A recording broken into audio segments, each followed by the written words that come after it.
Welcome to all.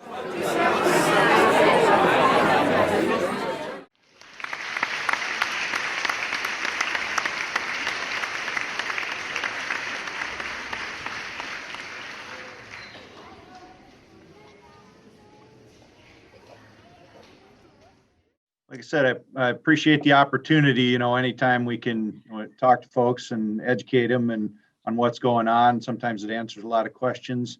The other thing I'd like to say is I'm a lifelong resident of Alpena. This existing, well, soon to be demolished original bridge is actually the same age as I am. So I don't obviously remember it being built, but it's been there my entire lifetime. So Good grief. yeah. But I take a lot of pride in our community, and I'm happy to be able to see this project through. So what I wanted to do is, like I said, I kind of structured a little presentation here. I wanted to go back into the history of the original bridge, and then touch on some of the aspects of the new bridge. So as we go through this a little bit, I should be able to share my screen, right, Ron? Yes. Okay. So as we get going, I'm going to have a few visuals here for us, and hopefully I don't put anyone to sleep. So, being Association of Lifelong Learners, I would think some folks do, in talking to people, they do recall when there wasn't a bridge here. And I don't know if a lot of folks know, as early as 1947, and probably earlier than that, the Road Commission recognized a need for establishing a route allowing traffic away around Alpena, and thereby aiding and reducing the congestion through downtown. Coincidentally, at the time, a Road Commission board member held title to a parcel of land that would be a valuable asset in achieving this goal. Harry Fletcher was the board member, and he graciously donated in title and fee a parcel of land running north from M32 to Long Rapids Road. On top of that, the commission and the board had enough foresight into the future success of this plan to make this a 200-foot right-of-way, which at the time I would think is practically unheard of outside of state highways. I don't have any specific data as to what year the road was constructed from M32 to the river, but what I can tell you is, soon after the donation, the Road Commission office was moved from the airport to Bagley Street in 1969. And we can only assume after it's moved to the Bagley Street location, a need was identified to provide a river crossing that would allow traffic the option to route to Long Rapids Road and north of Alpena much easier. This would also allow the general public and Road Commission maintenance crews a lot more convenience in that.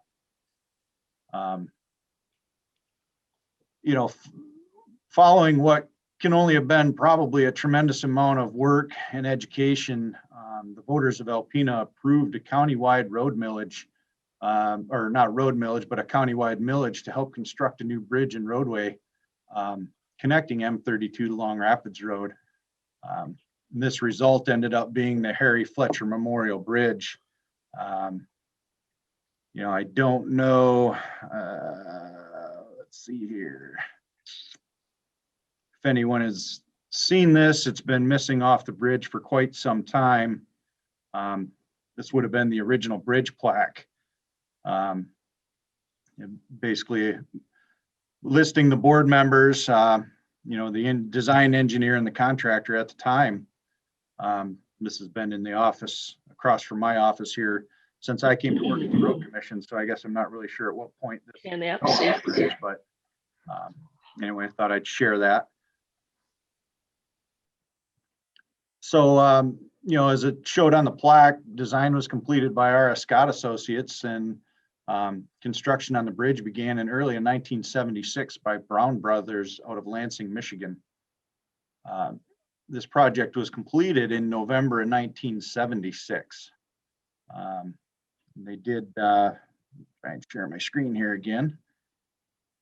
They did do a ceremony, a dedication ceremony of the bridge, and pull it up here. This is the program cover from the ceremony. Don't know if anyone would have possibly been there, joined that, but it was neat. I did find that in doing some research on the old bridge. On the back of the program, they also had a little biography of Harry Fletcher, which I found very interesting. It's kind of small there for you to read, but kind of went into the background of his life and dedication to the community.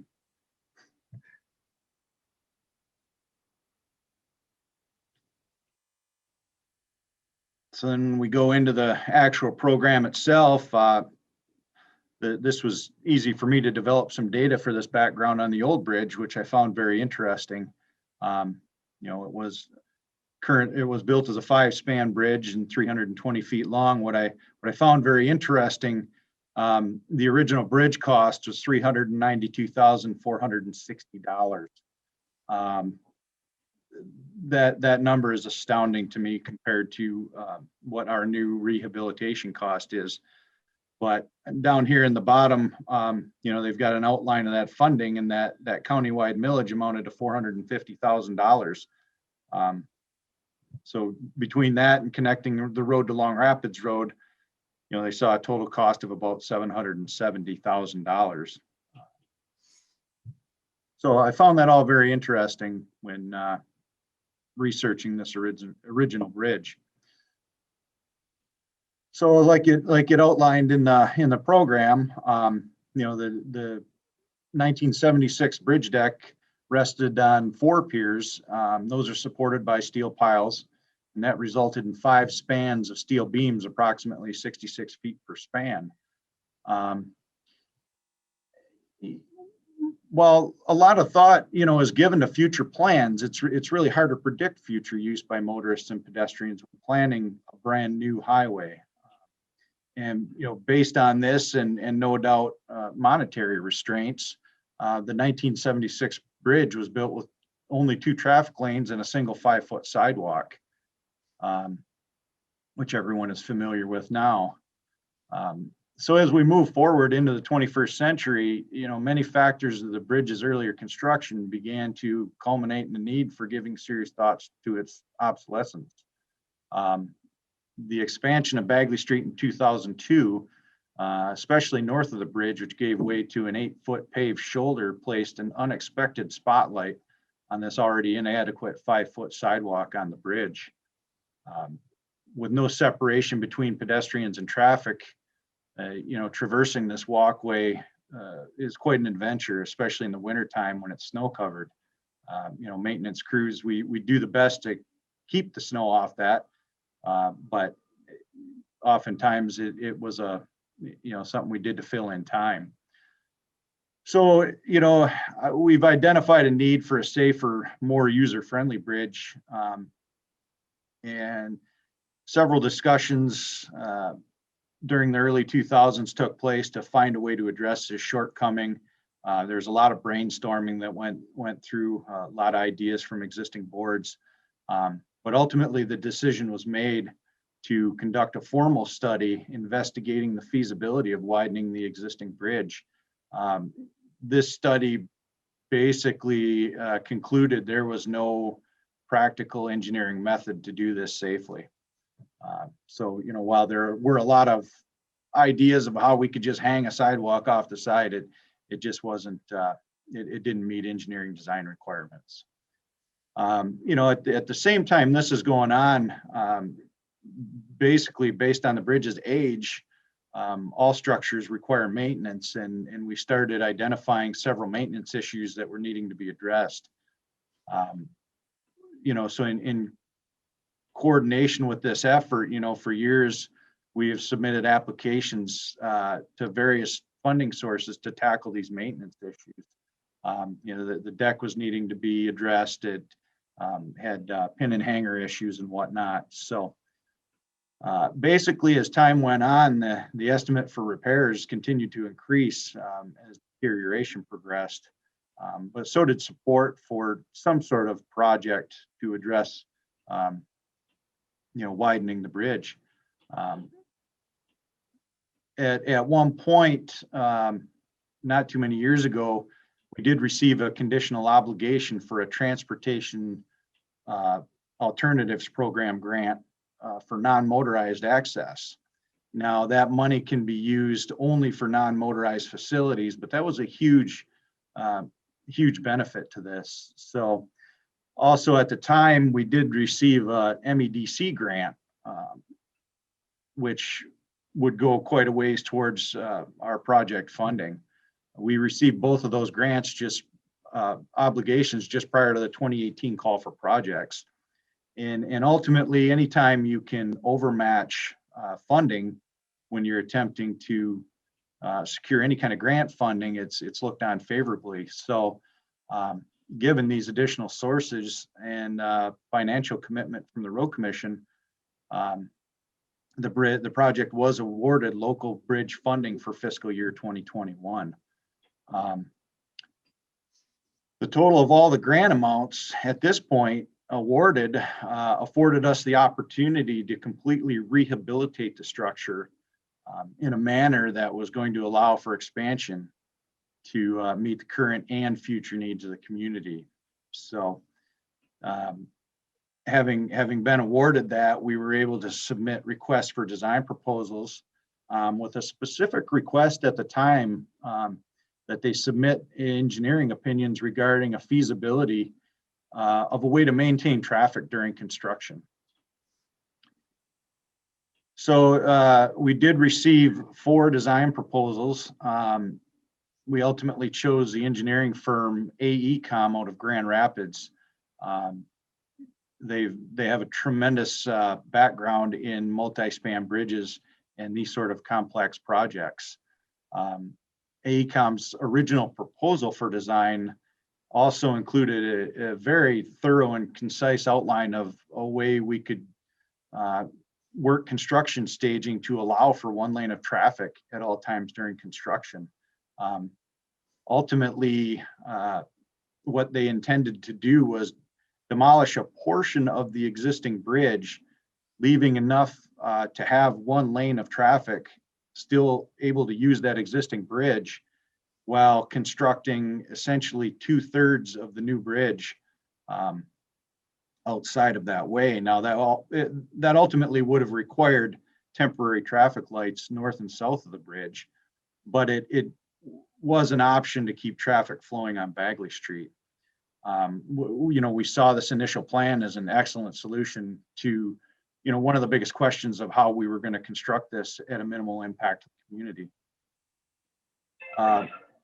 Basically, once design plans had progressed enough to give us a good indication of what the new superstructure construction would entail, the design firm reached out to several of their contacts in the bridge industry and consulted them regarding constructability of what they were proposing, basically constructability and looking at it from a time perspective. And that's when things kind of ran off the rails, that portion of the project in design. That was when we realized that basically due to the complexity of part width construction, the result was going to be a significant cost increase to the project. And the worst news was unanimously everyone queried on constructability basically told us that was going to require approximately 2 years to complete. There was just no way to maintain a lane of traffic and complete the project in 1 year. So, that kind of sent us back to the drawing board. And their rationale made a lot of sense. Mobilizing to set up equipment to build 2/3 of the bridge. And then, one of the biggest factors is waiting for concrete cure times. Typically, concrete requires 28 days of cure before you can do any kind of coating work. Oftentimes we need to see that before putting traffic on it. So, you know, in taking that into consideration, you know, it really slows down productivity. So the other thing that became an issue immediately was one of our funding sources actually has to be used by January of 2022. So if we had to go into January 20 or into 2022 for construction, we ultimately would lose that funding source if we hadn't used it. So obviously that would set us back quite a bit monetarily. Just because we had been promoting this as a project that was going to maintain one lane of construction, we did want to solicit public comment to get a feeling from the community on how they thought that was going to impact their travel and what thoughts on it were. It wasn't necessarily a poll per se or a vote. It just, we wanted that public comment to say we did address public controversy in that issue. Surprisingly, we received an overwhelming response in support of constructing the structure utilizing a detour rather than one lane. About 85 to 90% of respondents said no, if this is going to be a disruption for 2 years, this needs to get closed down. So, you know, at the time, we also did speak to a lot of the government agencies. Everyone expressed the same concern that they would rather see this as a one-year project rather than a 2-year disruption. Interestingly enough, I know there's been a lot of media feedback lately on school busing and school bus traffic. They were one of the folks I reached out to first to ask them how this would impact their operation. And the transportation department at the school said it was going to be a lot easier to arrange their travel plans around a one-year closure than have it a 2-year disruption. So like I said, everyone was very, very supportive of that. That being said, you know, once you start talking detour, it's going to require cooperation from all the entities that the detour is going to use, including the city of Alpena and Michigan Department of Transportation. So we began talks immediately with them to identify the best solution to this. You know, while the need for a detour was undeniable and the shortest route that would service all vehicular traffic was easily identified, that, you know, we still need their cooperation in this. And that cooperation came in having talks with the city engineer and MDOT's TSC manager. You know, we were identifying concerns such as the cross traffic on 11th Avenue, which, as you've seen, has resulted in one lane being closed to allow that left turn traffic on 11th Avenue to turn north on Chisholm, you know, preventing that backup as much as we can. The other area that needed to be addressed was signal timing at all the 4 major intersections that this detour travels through. So all of our government entities, they were extremely supportive, and I appreciate their help, and I thank them for that. Getting past that and back into design, we hadn't quite cleared all our hurdles. Basically, the project, there's different ways to program projects, and there's a difference between a reconstruction and a rehabilitation. Rehabilitation basically maintains portions of the existing structure and upgrades that.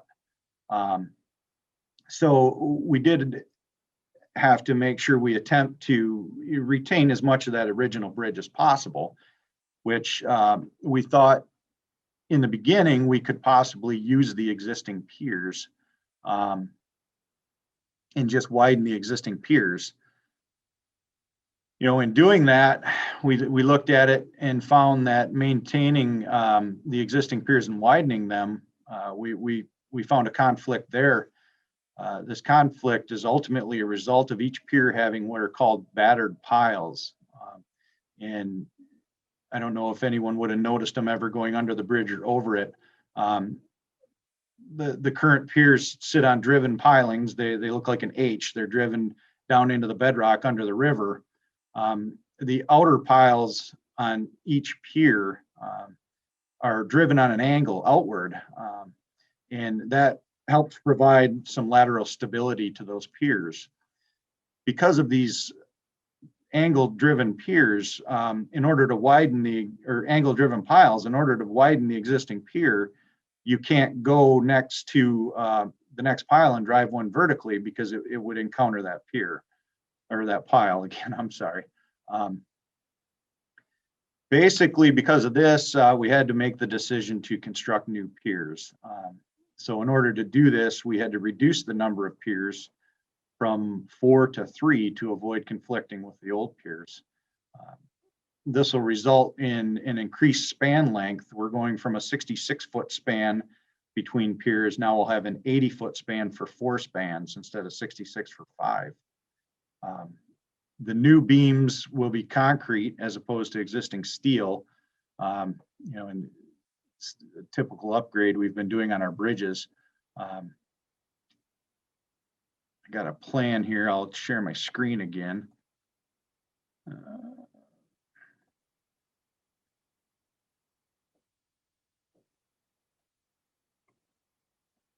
Hopefully everyone can see this. I've only done this a few times, but so this is basically the new bridge overlaid on the old bridge. This is actually a plan sheet of the construction plans. It's a 138 sheet set of plans, but here you can see the old piers, 4 of those. So in order to avoid that conflict of these outer piles, we ended up designing it with 3 new piers and having 4 spans now. So the new structure will basically be, as you can see, approximately double the width of the old structure. The new out to out on the new structure will be approximately 79 feet. This is going to include 2 12-foot driving lanes, a 10-foot center turn lane, 2 8-foot shoulders, an 8-foot non-motorized path on the west, and a 14-foot non-motorized path on the east. The east side will also include 3 5-foot lookouts, and I've got a better. This is a good rendering without being as busy as a plan sheet here. Again, kind of gives you an idea what we're talking about. And just to visualize it, this is a cross section. This is as if you're driving over the bridge. So you've got southbound traffic, northbound traffic. There is a center turn lane that'll be out there. We will also have, like I said, 8-foot shoulders.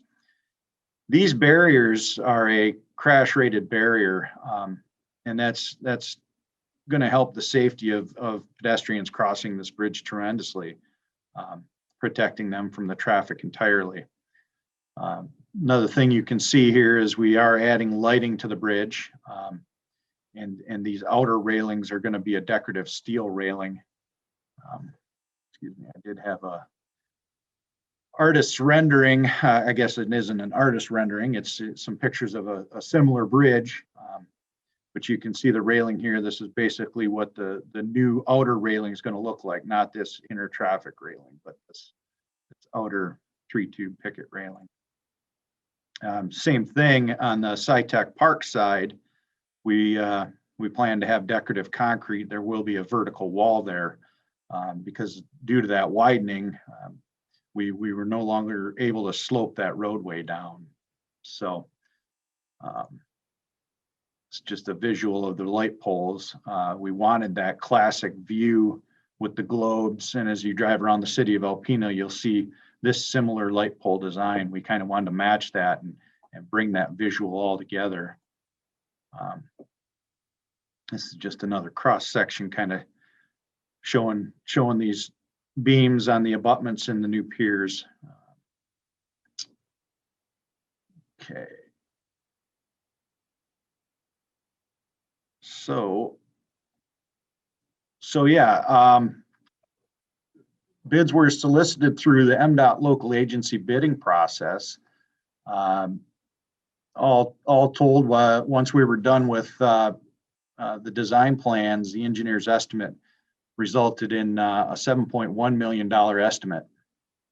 And that was basically the target we had from the beginning, from conceptual design. So we had kind of hit that mark, and we were happy with what we saw there. What we did not expect and we're not happy with, when bids were finally opened, the low bidder, Milbacher and Sons out of Allegan, Michigan, came in at $9.2 million, which was a 24.95% increase over engineer's estimate. We were not expecting that at all. We could only speculate, as we had to justify the overrun. At this point, we really couldn't go back. So we had to justify it to local agency in order to go forward with the project. And, ultimately looking at some of the unknowns, as far as driving cofferdam, we hadn't taken into consideration we were in an election year. We speculate some of what the contractor was looking at with transportation and fuel costs. But several things. We had not anticipated a $1.8 million overrun. Obviously, some of those things I mentioned didn't equal that, but we really had no point or no, we had to go forward with it. So the Road Commission board did approve an additional $1.8 million to fund the project. And we did a lot of number crunching here internally, and we can afford that. We were able to do it without any borrowing or bonding or whatsoever. The board has been very conservative, maintaining a great fund balance for the last several years, and this is a reason we do this kind of thing. So ultimately, all told, when the project is said and done, between design, construction, engineering, and construction, we're expecting this project to cost somewhere in the neighborhood of a total of $10.3 million. This well eclipses any Alpena County Road Commission transportation project ever undertaken. So big project for the community. And so while construction's underway, we've been fortunate that, while there's some obvious congestion, the detour route does seem to be functioning very well. I have received some constructive comments regarding it, but really things that we can't control. On top of that, I've also received several compliments over the thought that we've put into it. So we're very happy with how the project's going. Project of this magnitude, there's a lot of things that can go wrong, and we hope it keeps progressing forward. So at that, for the sake of not rambling on anymore, that's about all I have, but I would be really happy to take any questions from anyone. Thank you, Ryan. I guess, folks, if you have a question, if you want to enter it in the chat or just temporarily unmute and ask your question. I'll start off with the one that I have. Those existing piers in the river, will those then remain as the new bridge is built, or will they be removed? Or yeah, great question. So Pier 1 and Pier 4 are going to remain. The contractor will use the existing bridge deck to allow them to get out on the existing bridge to construct new Pier 1 and Pier 3.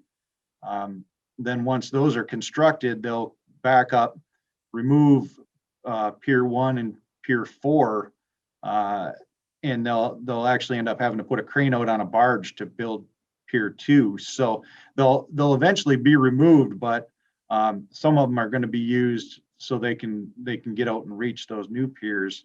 The intention is to pull the existing H piles using the crane. Now, Obviously, that's an unknown of how well that's going to go. But they will be required regardless to remove those piers at least to river bottom level, and that's their responsibility. So. Hey, Ryan. Ed's our Hi, next. I've got a question. So many times when there's a fresh bridge built in place of an older bridge, there's a swerve when you're driving across the new bridge from the old lanes. And I'm assuming that this is a total tear down. So there'll be no swerving of traffic. It'll be a straight line from one side of the bridge to the other through and through. Is that correct? Yes, yeah, a lot of thought and time and effort was put into the alignment here.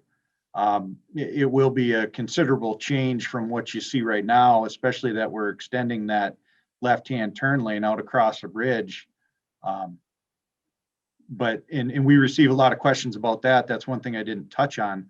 Why do you have a left-hand turn lane on a bridge? You can't turn left. You'll end up in the river.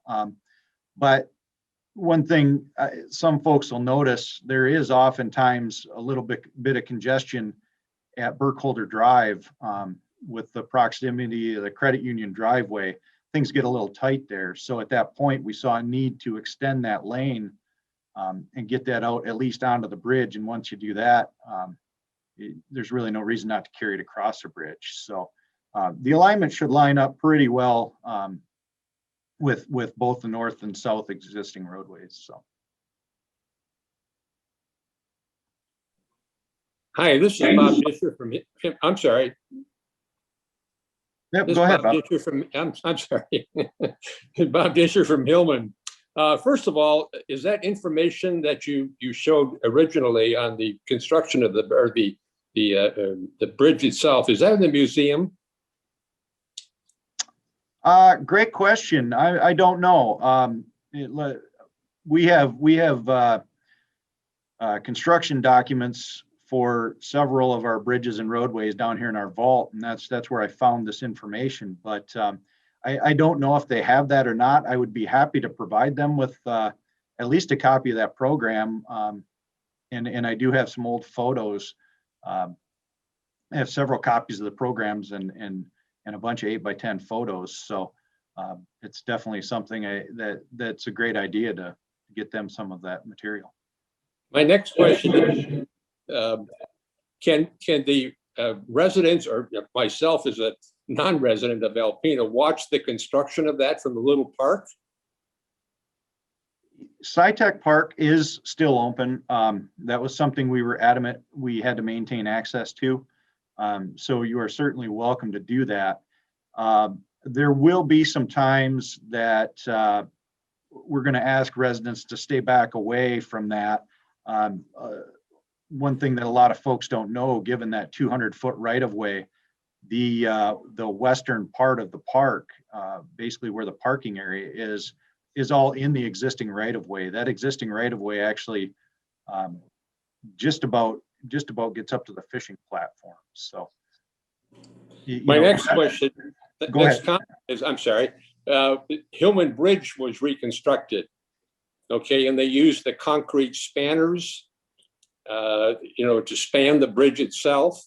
It was quite an operation the way they did that. And I think the most interesting thing is when they brought those spanner pieces in, and I think they were like over 100 foot long on these semis, the trailer would back up to the bridge and the crane from the opposite side of the bridge would pick that up, and they would take these things, lift them and drop them on the pilings. It was quite an undertaking. It was just a marvelous thing to witness for the Hillman, for Thunder Bay River going through Hillman. So, and thank you. It's been very, very informative. I'll step out of this again, and thanks again. Yes, thank you. Ryan, this is Richard Bremer. Right now you're in the demolition process. When will the rebuild process begin? The contractor's currently running. They were about a week. They might be approaching 10 days behind schedule. Basically, right now, they're fighting the ice in the river. the weather's looking good for that to speed up a little bit. They had actually planned on next week driving pilings to begin pier construction. I haven't talked to them in the last couple of days. I suspect that's going to begin now towards the end of next week or maybe early the week after. So their demolition is nearly complete on the bridge deck. They need to take out to start constructing Pier 1 and Pier 3. But I would say probably a week or two yet before they start that.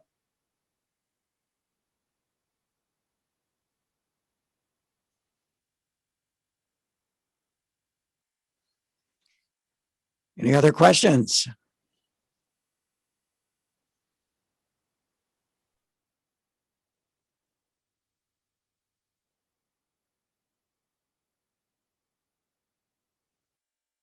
Well, I know that was a lot of information, a lot of technical information. Not really sure if that's what everyone wanted, everything in depth, but if there are any other questions, anyone is free to contact me here at the Road Commission. Just call the Road Commission office and ask for me. I'm happy to answer any questions on this project. Like I say, community education is the best. This is going to be a great asset to the community. So. Thank you, Ryan. You did a great job. Thanks, Tom. Appreciate that. Well, Ryan, Excellent. do you have a timeline for when this project is going to be completed? Maybe even including some stage steps of when things you expect to have done? The contractor has to have this project open to traffic by November 14th with a final completion date of December 20th. In informal talks with them, they don't feel they're going to need to use up that entire timeline to November 14th, but they haven't given me a specific date, when they think that would be. Typically, contractors are pretty cautious at doing that. While they don't get held to it, they don't like to make predictions that they can't keep. But it'll definitely, it's going to require construction into late summer, early fall.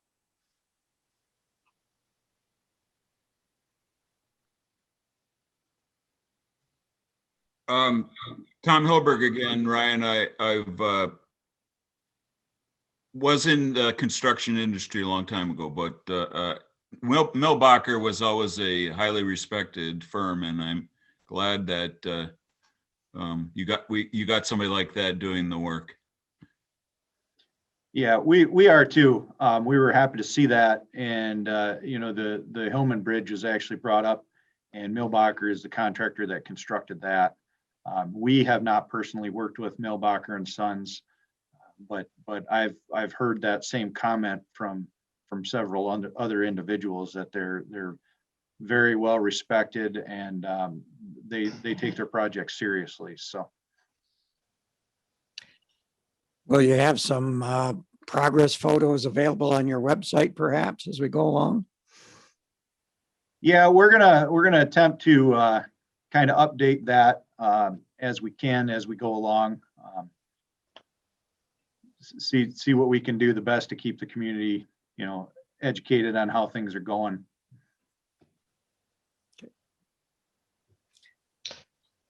This is Judy Right. Nichols, and it was an excellent presentation this morning. Thank you for speaking to groups like ours and others in the community.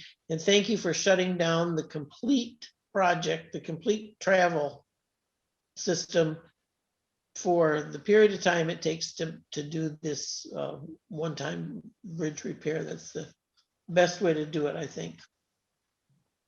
And I'm not an engineer, but I still think it's the best way to do it. Safety for everyone, including the workers, is just shut it down and do it right.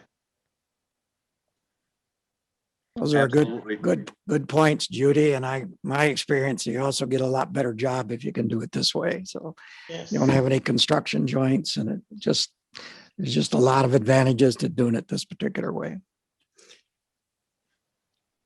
Ryan, I thank you for your information also. It was interesting to listen and watch this process. My great-grandfather built the original bridge in Hillman. So I had a lot of interest in that bridge and was sorry to see it go, but I realized that, you know, everything has a life to it. So it was interesting to listen to you talk about this process with the Bagley Street Bridge. It'll still be named the same, I presume, still the Harry Fletcher Bridge? It will, and that's a guarantee. The topic was actually brought up late 2020 at one of our board meetings. We did have a board member question, you know, what were we going to do to decide a name for the new bridge? And at the time, no one else on the board was aware that this bridge actually had a name. So we did reach out to Steve Fletcher and the Fletcher family and asked them what their thoughts were on this remaining the Harry Fletcher Memorial Bridge. And they were absolute in their desire for it to remain that. And we feel the same here. And so did the board once I educated them on the right-of-way donation. A lot of folks don't, you know, they don't know that, they aren't aware that that took place. So it will have a new plaque, actually 2 new plaques, and it will reference the Harry Fletcher Memorial Bridge. Thank you.